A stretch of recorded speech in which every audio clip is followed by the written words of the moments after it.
So, good morning again, and this is going to be interesting.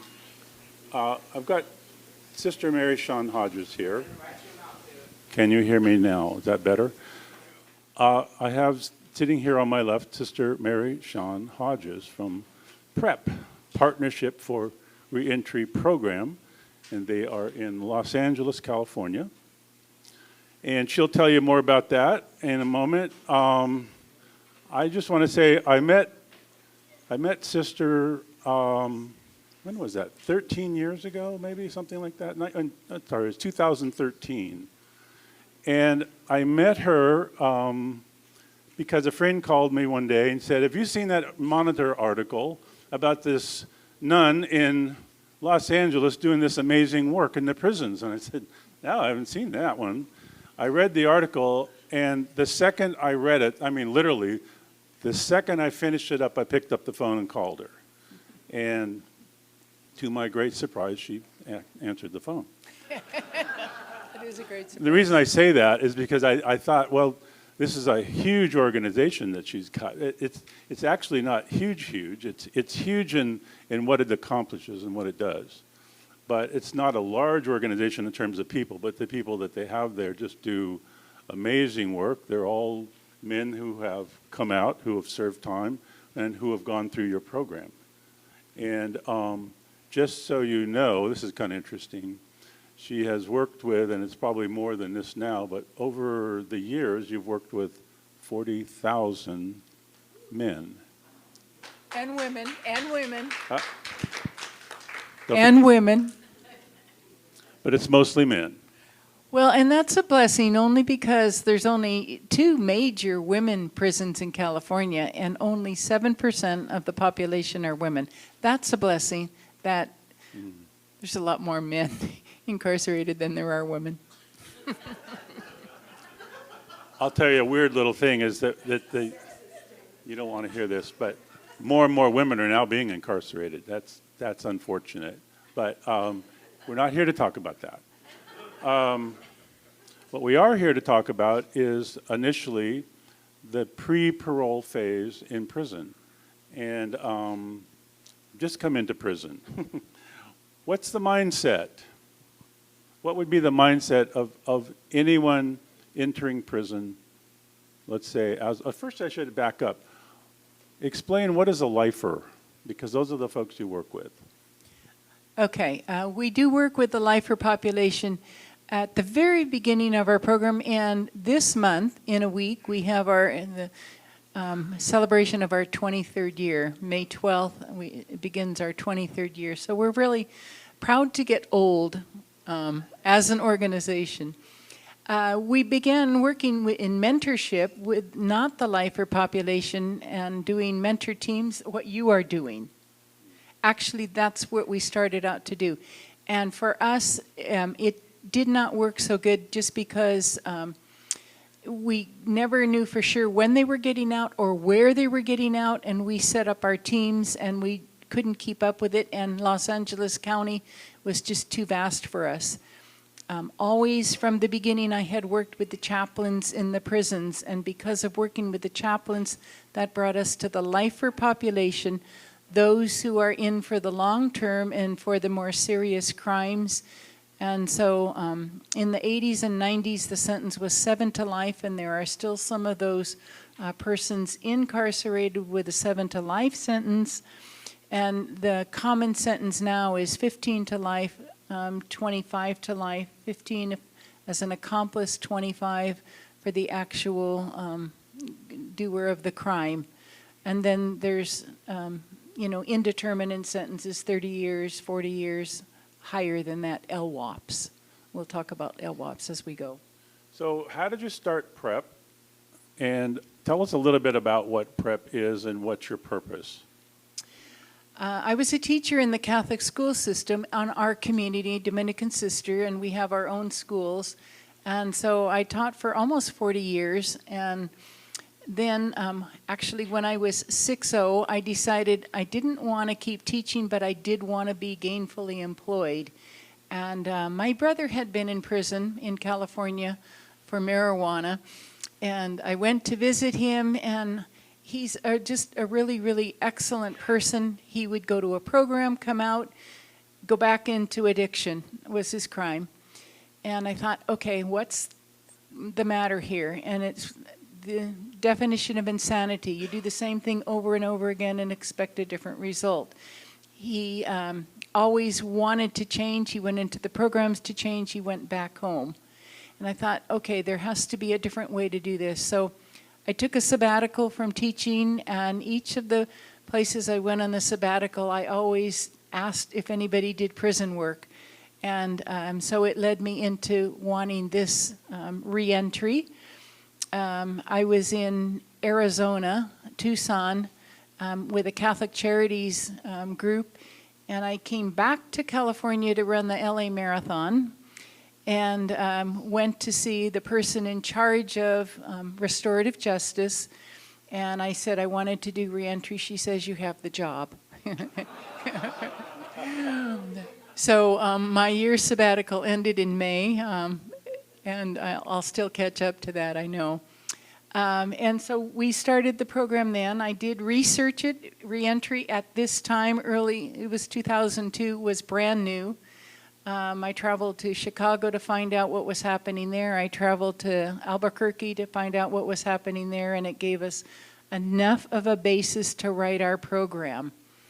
And we only did mentorship for like a year and a half, 2 years. We went around to different parishes, got volunteers to do mentoring, and then we, right away in 2004, changed to the lifer population. How did you get into writing these courses, though? That's exciting. Once we began with lifers and the parole board, we needed to find out a lot about the parole board. And at this time, at the very beginning... Wait a second. Why did you need to find out about the parole board? Because in order for a lifer to get out, a lifer must go to a parole board. Right. Okay, in order to get out. Gray Davis was governor. He wasn't letting anybody out at the time. And so the first person that ever got out that we worked with was in 2007. And that was when Schwarzenegger was governor, and he began letting people out, and then Jerry Brown opened the doors, and Gavin Newsom is very, very good about it, and it is changing. When I started, and I remember going to the churches and saying there were 172,000 in California in the prisons, now there are 90,000. That's incredible, and that is going down. We are closing prisons. In fact, crime is going down in California. Isn't that cool? Thanks to you. No, thanks to all. Okay, I'm going to jump way ahead probably onto an exciting thing that is happening. The leaders of the rehabilitation now are the lifers in the prison. They are the ones who are leading the program. In 2002, they put in the R, Department of Corrections and Rehabilitation, and they did no programming, the prison system. And so the lifers stepped up to the plate, and they are the ones who are doing all the leadership of rehabilitation in the programs. That is creating great leaders in the prisons, and when many of them get out, they start organizations. LA is full of organizations led by those who have come out of the prisons. Mass liberation, ARC, anti-recidivism, the Prism Way, Doors. All of this is led by those who have come out of the prisons and started these. And so opportunity abides in Los Angeles because of those who have come out of the prisons. Also, the next great step is the organizations are enticing those who come out to go back in and do the programs. And so those who have come back into the community are those who are going back in now. And that's the greatest rehabilitation of those coming out. The redemption team, ARC, has redemption teams purposefully going back in. I'm jumping way ahead of you. No, I want to hear more about correspondence courses, because I know when you and I have talked before, you said you started to write the correspondence courses before and that flopped. sort of. I don't have the experience of prison, so I can't write a course. You know, a teacher, but not a prison background. So our very first course was started by a person who had come out of the system, turning point. What is the turning point of your life? And we get a lot of correspondence, and so we would go to a person who wrote saying, what am I doing with my day? And we give him that lesson to write, making my day purposeful. How do I work with my anger? Would be a letter we got, and we would go to that person and say, direct your letter into a lesson. And so we had a lot of different persons from the prison system writing lessons. And then there was a person at the Tehachapi prison who chose to be in the SHU, Explain that. security housing unit, so that he would be protected. He was gay, and he wanted to protect his life. At that time, I think it's less now, we're in serious danger of being beat up. And so he put himself in the SHU. I would go see him all the time. I would give him the lessons that were written, and he would reformat them. So the format of our lessons was done by this person, Troy. He's still alive and works with us. And he redid all the lessons into a single format, which is the format of all our lessons now. So what do the lessons look like? Because I've seen them, but it would be kind of nice just to share what a lesson might actually physically look like. Okay, a whole piece of paper folded in half, with the front being page 1, inside 2, 3, and the back page 4, and it has 5 parts. Part 1 is the front page, assessment. What do I want to learn from this lesson? I'm going to take anger management. So we do specific 4 or 5 questions. Why am I choosing to do this? What do I hope to gain? What is my main anger issue? That's self-assessment. They have to write 2 or 3 sentences on it. And then part 2, 3, and 4 are on the inside. Focus, discussion, reflection. And we use those paragraphs to tell what we want to teach in the lesson. And the assignment part of it is write 5 to 6 sentences on what you learned from focus, what you learned from discussion, what you learned from reflection. And then the back part is the main part of the lesson, 100-word essay, and we ask them 4 or 5 questions. What have I learned in order to achieve the focus of this lesson? Takes about 2 or 3 sides of a paper to complete a lesson. So how long do I get the lesson for? We want the lesson to be meaningful, and so you can take as long as you want on a lesson. You can do it in a couple hours. We don't want anyone to say, I'm doing this for credit. I'm not doing it to get out of prison. I'm doing it to heal my life. And the whole purpose of every one of our lessons is to do the inner healing. We do a lot of work on the road to prison. And then we do a lot of work on the road to healing. And so a person doesn't go to prison till they're like 18, 19, 20. It takes 18, 19, 20 years on that road to prison. From my birth, the family I lived with, the circumstances, the environment, what brought me into going to prison. And that is a whole process. It's a life process. So if it takes that long to the road to coming in, it's that much of a process to redeem and to come into the healing of this body that has that pain, that woundedness in me. Why are people taking these courses? Because they understand. Father Greg Boyle calls it the transitional road. I come into prison as one road. I get in prison and I'm extremely angry and hurt and ravaging. And then pretty soon after coming into prison, I settle down. And I realize I must change my life. I must heal the woundedness. And I begin programming. And once I begin programming, then we direct what is the woundedness inside me that I need to heal. Is it my anger? Is it my upbringing? Is it domestic violence? What is it? And so we have continued to write various courses on what is recommended from the letters we get that say, I need to do this and I can't get it. And so then we look and we find a group of people to write it. And so we have developed up to about almost 25 courses now, and the list of them is in the binder and the availability, and I'll talk a little bit about, how that becomes helpful. Yeah, I think it's important to look at those. If you're a chaplain, take a look at those courses.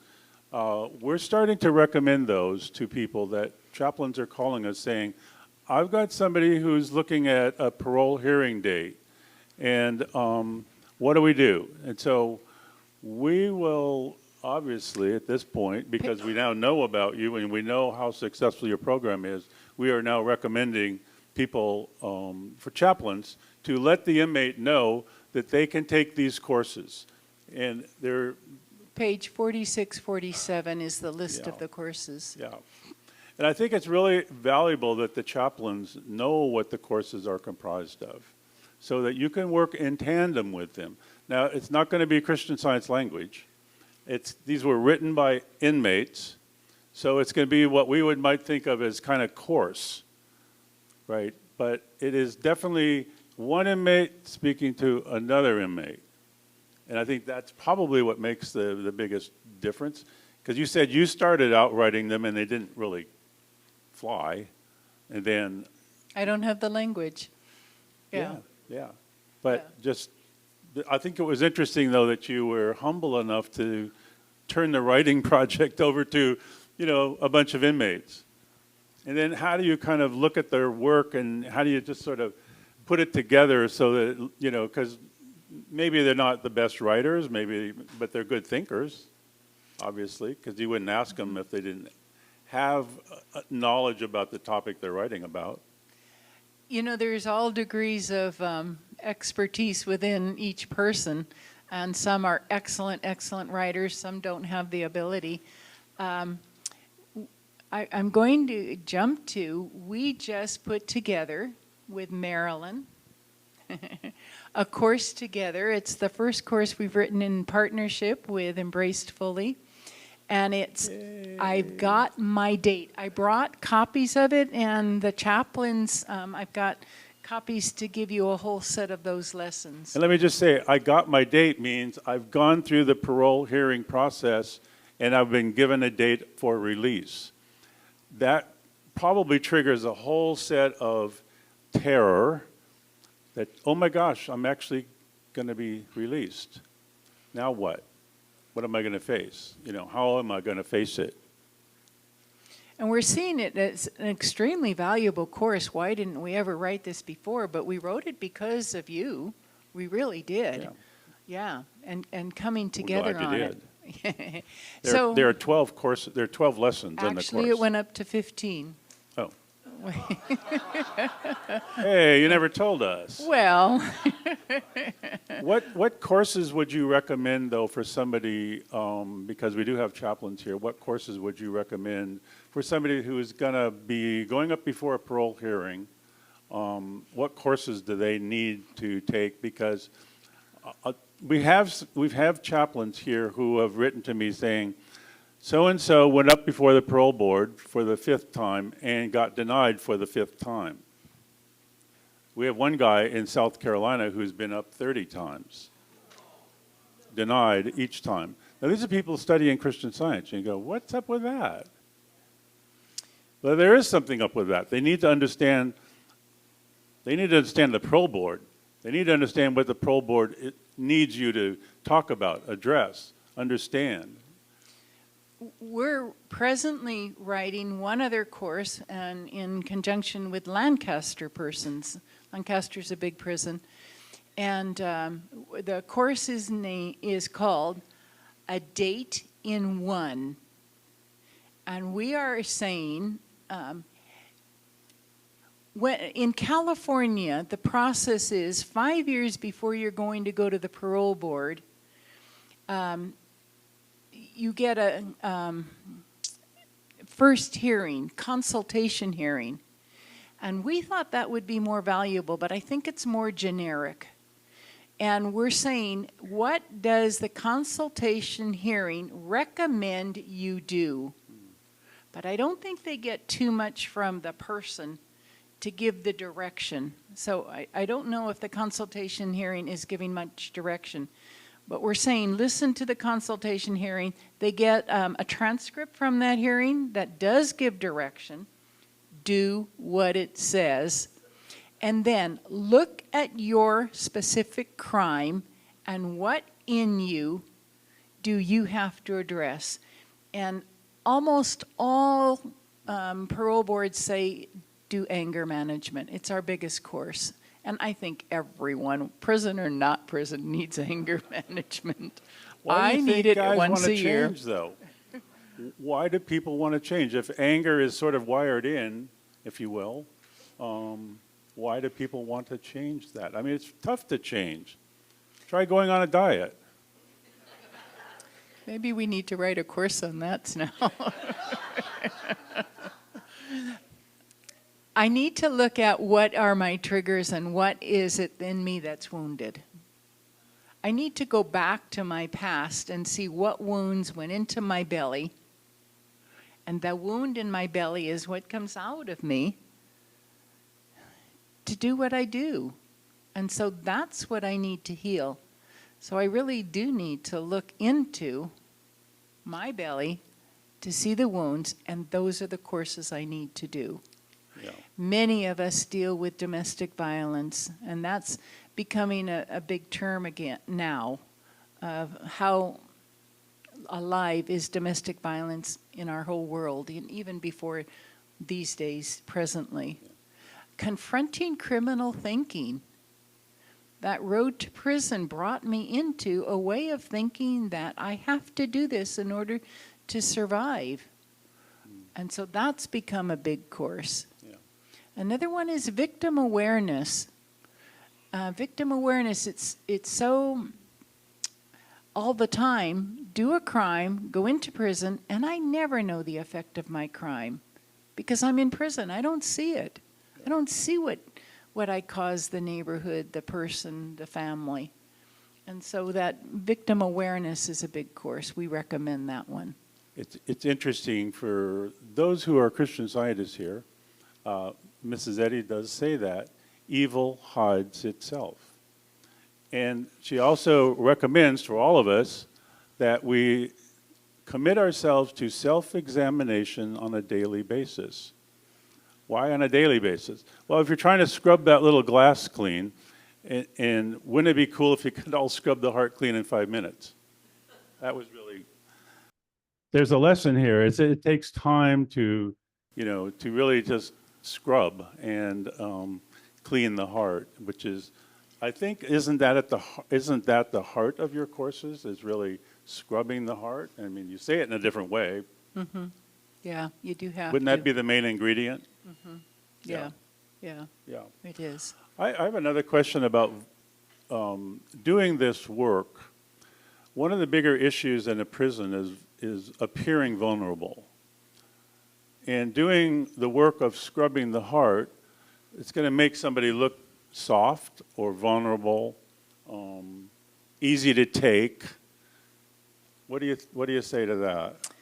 I want to say it has to make you stronger in heart and mind and body, not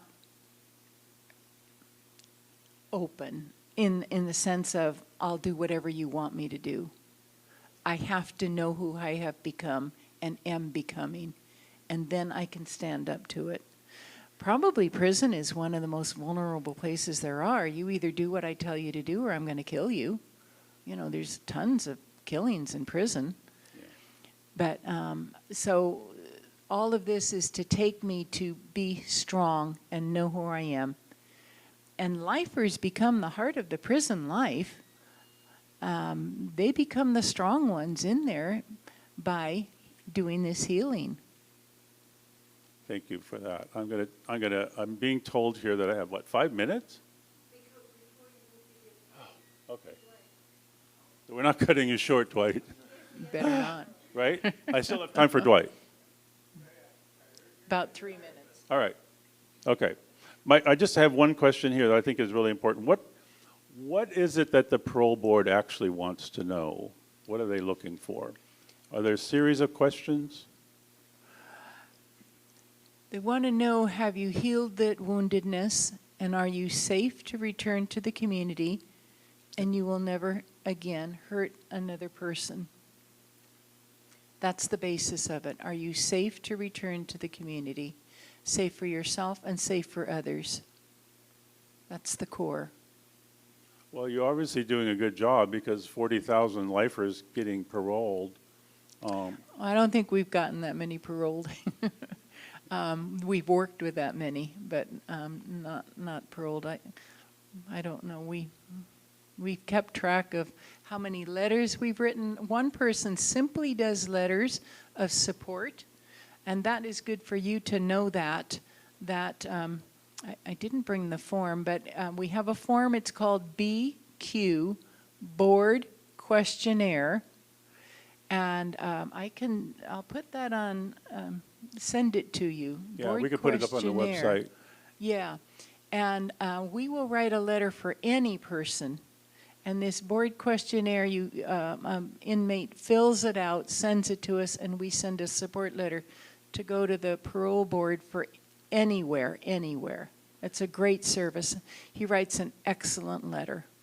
That's a really important thing is having you write something in support of the inmate to the parole board. So that's really valuable. It's valuable, and we have become a valued program. I think, our greatest statement is we're not here to get you out of prison. We're here to help you change your life. Wow. How many states or how many prisons are you in California? All the facilities in California. All 34. Uh-huh. Well, there's less. There's only 32 now. Yay. DVI closed. And they're closing 6 more, I understand. Mm-hmm. Yeah. We're in 25 out-of-state prisons. Uh-huh. I think so. I'd have to look it up. But we are in 25 out-of-state prisons, and that's because of the transfers and the word of mouth changes, and we're in a lot of jails now. Wow. Yeah, we used to be mainly in the prisons, and now we're really getting a lot in the jails also. I think jails are probably a tougher environment. Much worse. Oh, I Why? wouldn't want to be in a jail. Explain that to the people who are chaplains, because I think that's very important. That's the hardest, I think, because a person who comes into a jail, that's when I first get picked up for my crime, I go into a jail. I'm angry. I'm wounded. I'm just from the street. I'm blaming. I'm just hurt. And when you get all those people together in that environment, it's rough. It's rough. I'm ready still when I first go to jail to still hurt, because that's how angry I am. And there's not enough programming in the jails. The jails are stuffed. And it's usually a short stay. Jails are basically what, a year is sort of a max? A year, 2 years. Yeah. I mean, the system is slow to Yeah, move and they're it much along. smaller, so they're very tight and cramped. And there are people that say, send me to prison, please. Prison is a whole different, more helpful ball game. Yeah. It is. Hold on 1 second. The youth facilities, what's happening with them? Fortunately, in California, we are getting rid of the youth facilities. They're roadways to prison because they do not do enough programming in them. And you're there with, I'm going to use the word sick, I don't like the word, but mindsets of youth who have still, on the road to serious crime, and they're picked up before the serious crime, but they're injured, hurtful people, and there's not enough direction in those facilities. And so we are closing those down. One of the things that we see when an inmate, from county jail gives us back an application form is that jails are things that they cycle into and out of quite often. So unlike a prison where you're there for years and years, jails are short-term stays. People kind of come in. I hear from people that, well, I actually learned to be a better criminal in a jail system. I mean, that's much easier. I know I'm going to be released, and it's I'm just here for a short stay. It's very true. It's very true. The jails, the system is not good. Yeah. One of the biggest things I disagree with in the whole prison system is the term for addiction. We opened houses in Los Angeles, and I had 2 men die in our houses from overdose, and that taught me I am not equipped to do this. And we stopped that, and we went in our houses into lifer housing, which is what we still have. Yeah. You have 11 houses. Actually, we do not have the houses now. We turn them over to somebody else, and they're up to 12 to 15. That has grown immensely. The Francisco homes, run by Sister Teresa. No, she was at our meeting last year. She's terrific. Yeah, she's excellent. Yeah, you got a good partner there. Let me turn this over to Dwight. And Dwight Tostenson is coming down here from Minnesota.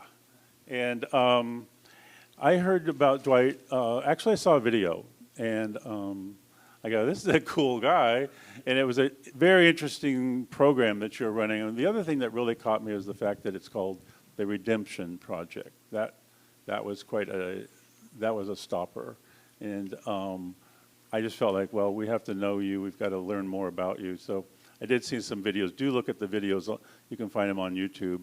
But I want to just ask Dwight the basic question. Let's start with, what is the mindset of somebody who, I just got a date, I'm going to be leaving prison? What's the mindset of an individual so that our chaplains might address that? There we go. We In the Redemption Project, we work with the guys. We have a 14-week class where we really get to know the guys. It's for a 2-hour per class, and there's 14 of them, and we have a curriculum that we go through. And one of the things that we find that the guys are, you got to understand. You've been in prison for 5 years, 7 years, 10 years, whatever. You're looking forward to getting out. You're looking forward to doing, all the things that you think you've been missing and whatever, and, getting to know somebody, falling into a relationship is something, it's a big driver.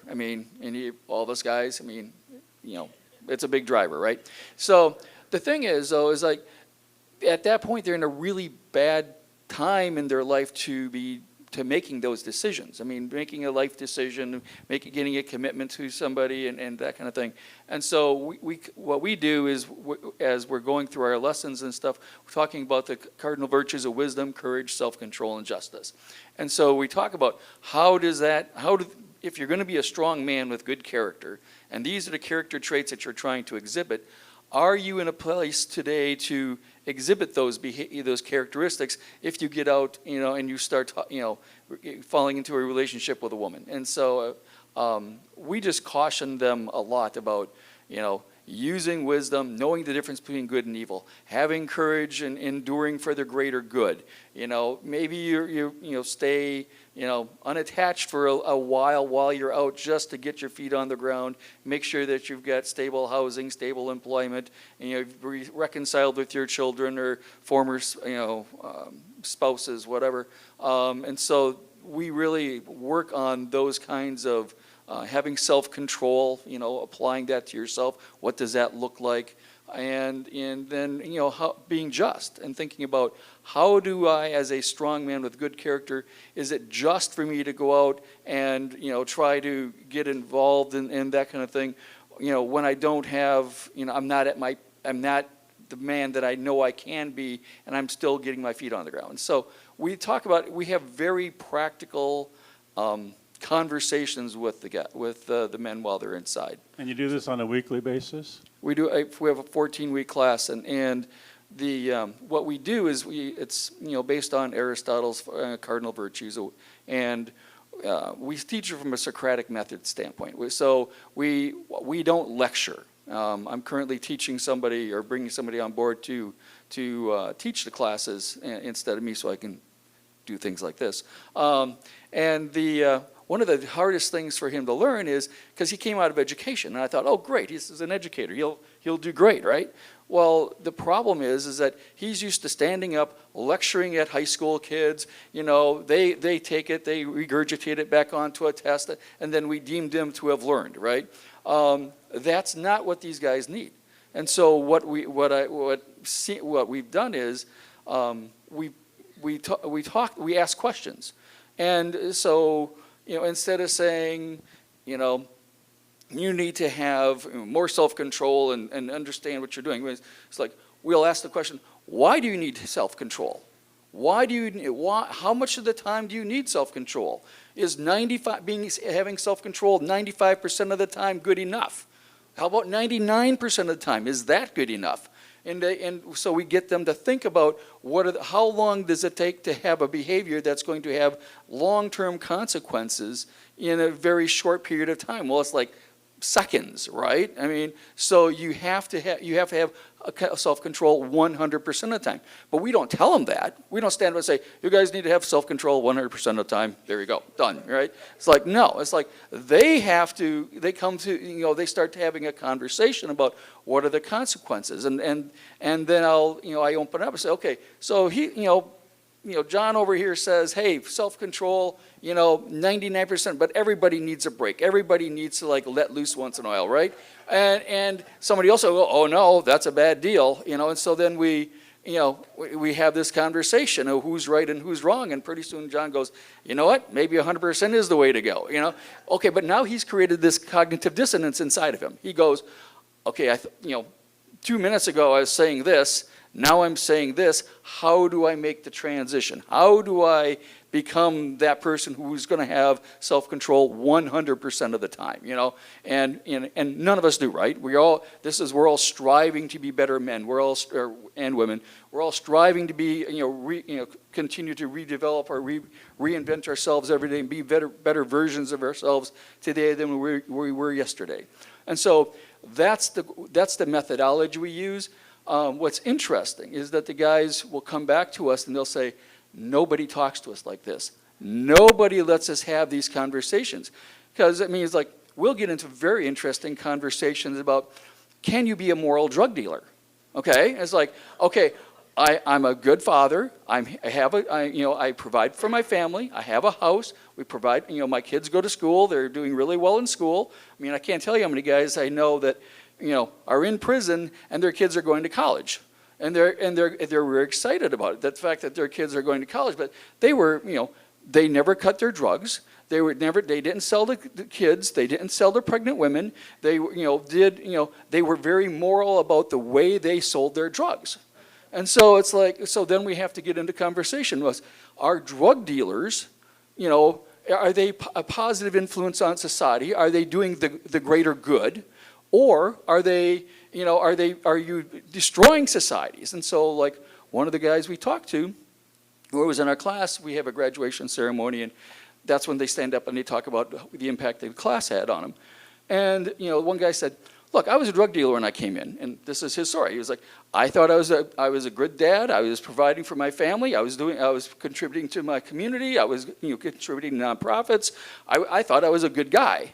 He said, but now, after I've thought about this, I realized that while I was protecting or taking care of my family, I was destroying others. And he said, so now I'm not going to be a drug dealer when I get out. You know what I mean? It's but that was a change. He didn't say, I'm not going to be a drug dealer because I don't want to come back to prison. He said, I don't want to be a drug dealer because that's not the kind of man I want to be.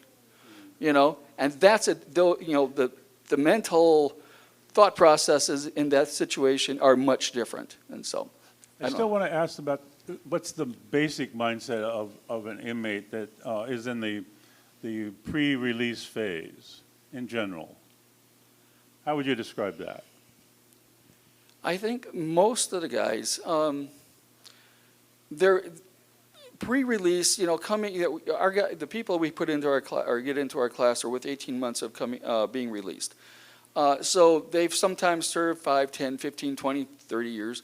And so their mindset, it changes. I mean, because they start marking time. I mean, before it was like they just want to grind through a day. They set up their routines so that each day looks like the last, and so they can just kind of forget about thinking about it. Okay, but when you get into, get down to 18 months, a year, 6 months, closer, they really start thinking about, what is it going to be like when I get out? What am I, am I going to be able to find a job? I've been down for 10, 15 years. Am I going to be able to, land on my feet? Am I going to be able to reconcile with my family, or not? A lot of guys that have been down for a while, they don't have anybody that they're connected to anymore. And so it's really important that they start thinking through that process. And that's why I like what the sister said about, setting goals and those kind of things, which we also encourage.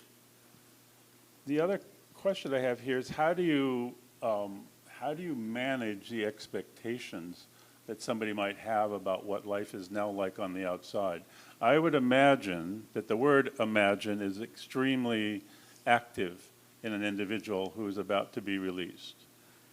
Yeah, it depends upon if they've been released or not, before or not. The guys who are their first time out, they're like, oh, I'm going to go back and I'm going to do A, B, C, and they've got big plans and they're going to start a business and they're going to do these things.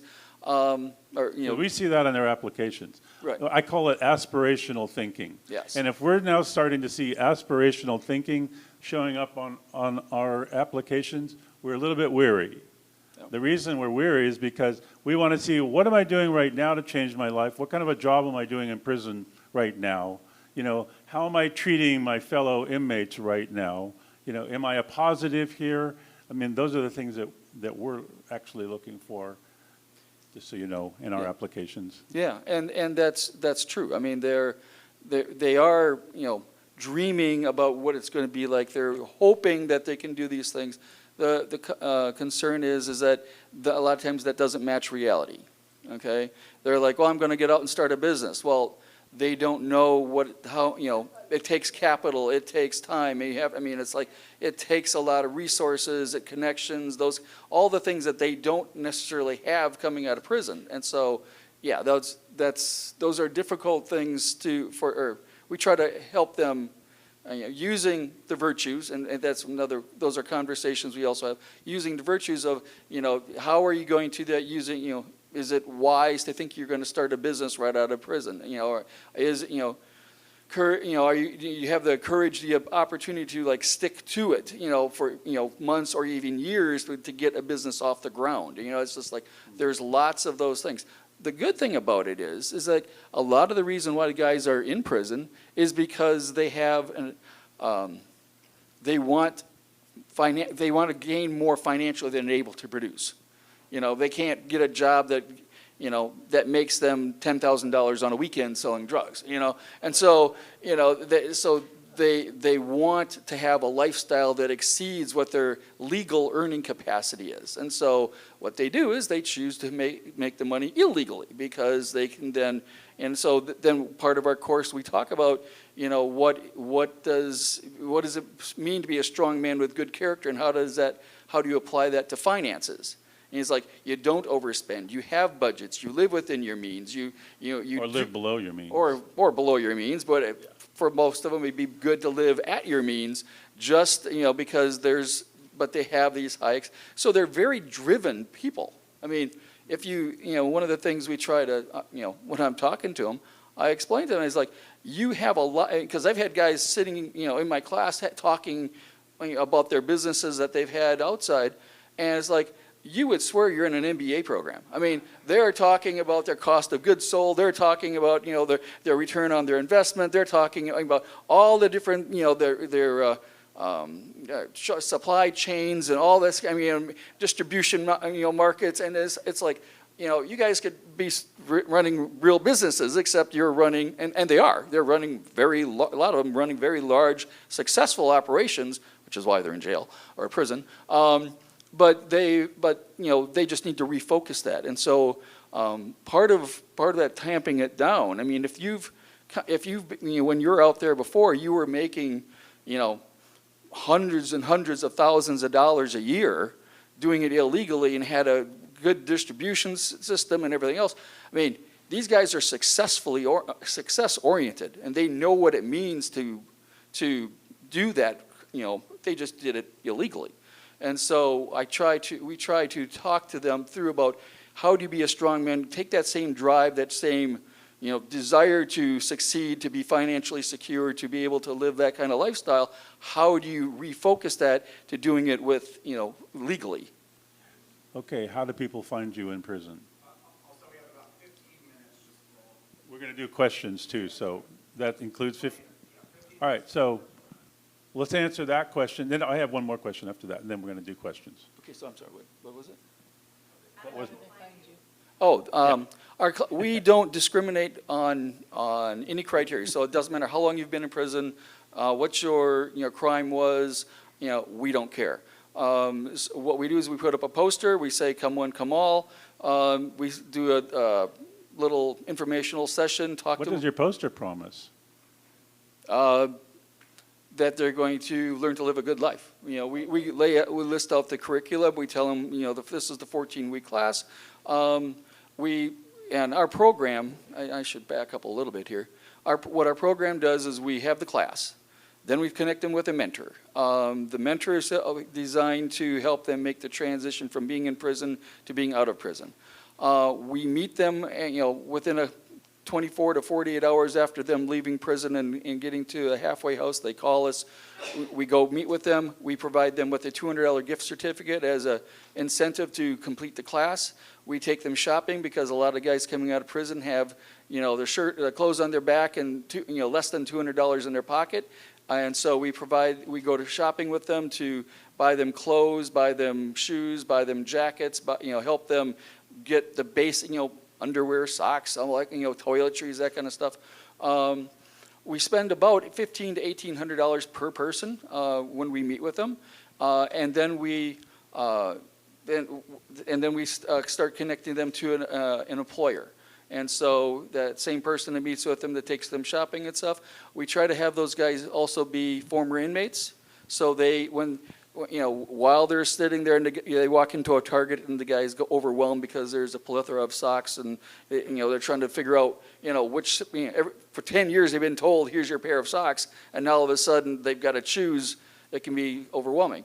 And so the guys that are meeting with them right out of prison can put their arm around them and say, been there, done that, I know what you're feeling, you're okay, this is normal, being overwhelmed is, at this point is okay, let's go get the things you need and walks with them. And so we do that, and then we connect them to employers. We do, the employers we recommend them to are people that we've vetted to make sure that they're true second chance employers who make minor accommodations necessary for these guys to be successful. So you do some of what our angel teams are doing. Exactly. Yeah, which is why it would be cool to partner with you. Yes, we would love to partner with... Well, that's our secret plan here, don't you? Partner. Yep. Richard Miles, partner. He doesn't know it, but he will be a partner by the end of this day.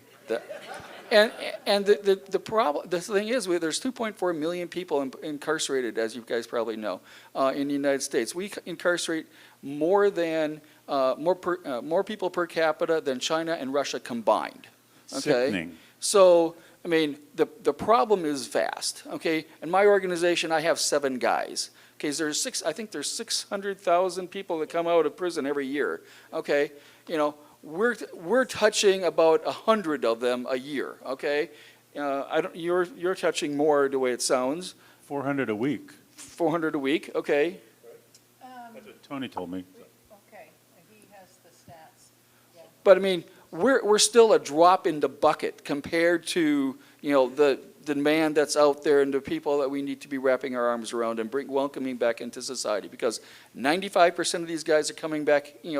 They're going to come back. They're going to be your neighbors. They're going to be going to school with their kids are going to go to school with your kids.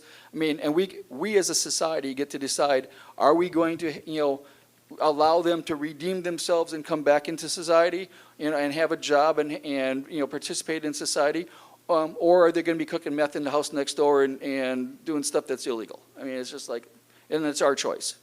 And so I really encourage us to really think about, as a society, how do we do this thing called reentry better, and this incarceration thing better, so that we have better results.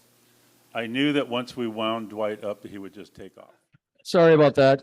I warned you. I said, just cut me off, if you want He to. doesn't need espresso either, which is really, he doesn't even drink espresso. I'm not a good Norwegian. Well, so I want to say thank you to Dwight and thank you to Sister Mary, as both of you are sharing your experiences tonight. It's just inspiring to me to hear it and to understand that the work we are doing, it's not in a lesser position to what these individuals are doing. We are peers. We are peers and partners. Literally.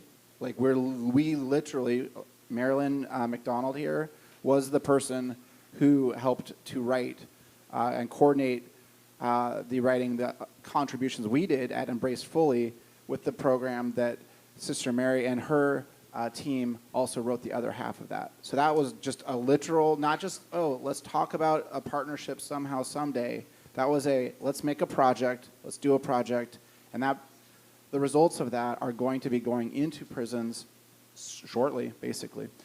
We'd like to open it up to questions from both Zoom and the audience, so I'm going to walk around. We'll start with James. Thank you both so much. I have a question for both of you, really. I'm looking at Sister Mary's list of programs here. How does someone, I'm in Connecticut, so I don't know if you're that far afield from where you're based, but how would someone get a hold of the ability to go, request one of your programs? Does the chaplain in my prison, I'm in a federal FCI, do they reach out to you? How does it work? There are two ways. One is that the chaplain, you could connect with us directly as to what you want, or give the information to the person. The address is right there in that, and make more copies of the courses that we have, give them to the chaplains, give them to the inmates, and an inmate can write to us directly, say, this is the course I want. We will not send him a whole course because it's too much. We send 1 or 2 lessons at a time. They send it back to us, we database it, we send the next lessons, and we continue it on a one-on-one basis that way. Or if it's a chaplain, we will send a whole program to the chaplain to distribute. And I forget if, Sister Mary, you mentioned this in your comments, but the way that, as I understand it, quite a bit of your work is done in prisons by inmates. Yes, we also have facilitators in the California prisons. I don't think we have them in out-of-state ones. We don't. But in the California prisons, we have facilitators who lead the programs. We send them all the material, every part of every lesson that they request, and then they do it in there, and it stays within the system to go back and forth. That way it's much more efficient. When a person finishes the whole course, the person sends us the whole course and we send the chrono. Awesome. We have a question on Zoom. Go ahead, Ted. Thank you. The question I have is about Christian Scientists working with your organizations. The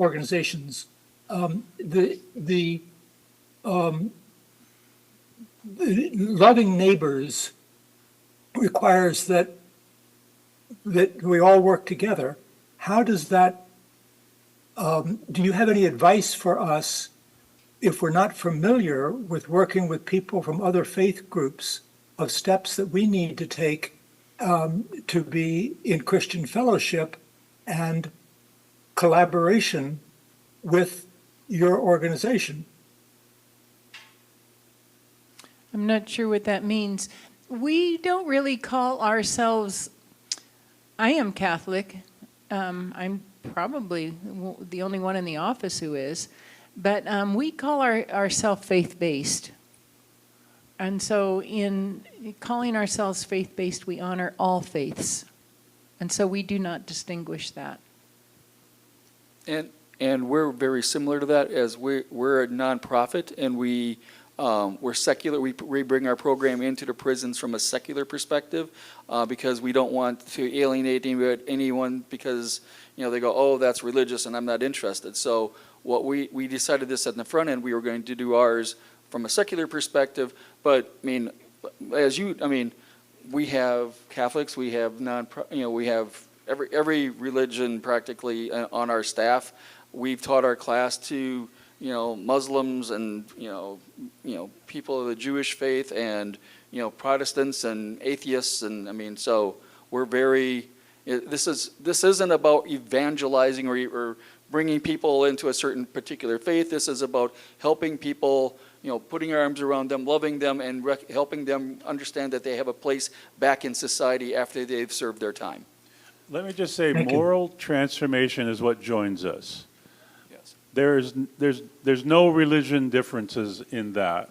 And from my perspective as a Christian Scientist, morality or cleanness of heart comes from one suffering, realizing that I'm outside of God and I want to dwell in the sense of peace where God is. And I believe all of us want that for inmates. We want inmates to have a sense of who they are. And they find that on their own. Sort of the prodigal. The prodigal had to come to himself. Now, he wasn't any religion flavor, right? He was just somebody who was sick and tired of their life as it was and couldn't wait to get out of it. And so their coming home was basically coming back to themselves, finding themselves, coming back to themselves. I don't think that anything here I just said would probably flip anybody over. I mean, I think it's pretty much what we're here to do. One other thing I'll mention that is a practical answer to the question that you asked, and this was actually mentioned by Cindy in the chat on the Zoom, because this question kind of keeps coming up. How do we meet other people and make these connections? And here's and the answer she gave was she attended interfaith gatherings in her local area. So if any of you have done that, every person I've talked to that has ever done this, they light up. Because this is a group of people that are just like, let's find common ground to do good in the world. If you haven't done this or you would like to make these connections, try doing a simple internet search. Just put in your town or your region and then interfaith group. They probably have a website or a contact, and you can probably just make a contact with them and just say, hey, I'd like to come to a meeting. Is there anything I need to do or no? And I'm sure that they would be generally welcome to have you. Did we have another question from the audience? I want to just make a go ahead. comment. Just in the world of today where everything is so divisive and so political, it's kind of nice to be on a common ground. Yeah, absolutely. May I make a comment about what you just said, Gabriel, real quick? Not the absolutely part, but the way to touch base with others. We've had this kind of conversation with members of our congregation who have wanted to pursue this. And one of the things our board has been pretty adamant about is that when one goes to one of those kinds of group meetings and interactions, they don't go representing our branch church. They go as an individual who happens to be a Christian Scientist. And I'm not quite sure why our branch church chooses this particular approach, but they have. Have any others of you run into that kind of what seems to me like a barrier to being more engaged and involved in the community? And if you have, how have you dealt with it?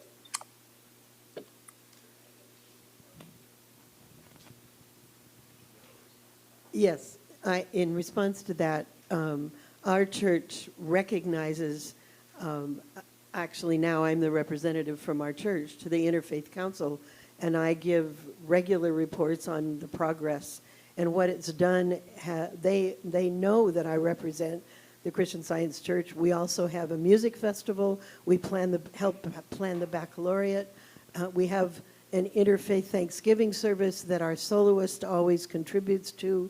So there's a recognition of the value of that partnership, because we want to make sure they understand what Christian Science is, and that we recognize where they're coming from, and what we all come away with is that what we have in common is far more than what we have in difference.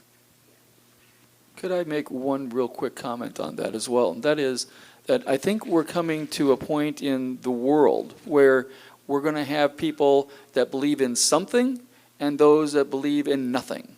And I think that's where the actual divide is. And I think that's where you're going to see the biggest driver on public policy and all those other things that impact our everyday lives. Is like there are those who believe in nothing, and then there are those that have a belief in something, faith in God. And I don't care if you're a Muslim or a Hindu or a Christian or a Protestant or a Catholic. I mean, we are those things that, as you just said, that bind us together are much more than what drive us apart. So, thank you. Awesome. We're going to take two more quick questions, one from Brian Abbott and then one from Zoom. And then we are going to take a quick musical hymn that we'll sing together, and then a group photo. Dwight, can you clarify, is the 14-week program pre-release or post-release? It's while they're in prison. It's pre-release. And also, where are you operating geographically right now? We are operating in Minnesota. We are in most of the federal and state prisons there. We're also moving into halfway houses, and we'll soon be working in jails as well. So we're trying to go deep into this area in Minnesota. We're going to prove the model. If it works, we're going to. Currently, our recidivism rate is 9%. Awesome. So nationally, it's 70%. So I mean, it's so far the numbers look good, but I mean we need more years and more depth. And we're gonna go to our final question from Zoom for this panel. Angela, I think. Hi, thank you so much. David, you spoke on this a little bit, but I would love to hear from Sister Mary and from Dwight the role of that remorse plays in transformation and redemption, and how much of a role you have in helping people feel a sense of remorse if that's what's needed. Actually, you hit on something that's very common amongst the guys that we serve, is they get through the class and they recognize that they've had, because they are now more aware of the impact they've had on others and themselves and whatever, they have a lot of remorse. I would love to, take them to the next step and say, and here's the solution, and tell them what it is, which is why you're all here. So our actual goal when we designed this curriculum is to take them up to the edge of the cliff, and then there's lots of opportunities from other faith-based organizations in prisons to come to that conclusion. But we bring them up to the edge and have them look over, and then we say have fun, and then we turn it over to other organizations like Sister Mary. So. We are strong on remorse and sympathy, empathy, the difference there, and that gets displayed, lived inside through amends. Who have I become, and who am I giving back to in my life, in the living out of all of this? I just want to say one thing about remorse. Having gone through a phase of having a lot of remorse, it wasn't until I hit repentance that flipped the switch. That's where things changed. It was remorse is one thing, repentance, that's the actual rubber meets the road change right there. I'm sick of myself, sick of my life, I'm not doing this anymore. even though you don't know what you're going to be doing in the future, it does open a door, which does provide all of those little green lights start to go on then, I believe. Let's give them a big round of applause, please. Thank you, thank you, thank you.